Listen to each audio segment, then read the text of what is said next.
This is Cappy in the upper region of swat. I'm here. Let me explain it briefly today, but again, it's plot day and the summer is gonna be worst day. So because of lack of management from the government side day, you can see the water is going to be raised up there.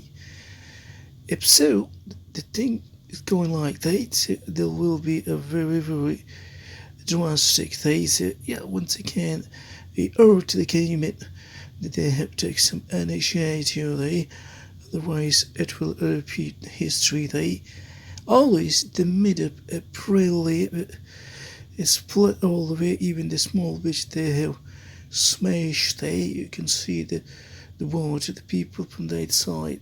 This side, of course, that is even not in the part of the river there. But if that situation is going to be continued for a long time, so will be another disaster there. So once again, this is urgent. Even they asking for the government official to take some initiative, or otherwise it's gonna be something else. This is Coulson, BBC News, Swat, Kepi, Pakistan.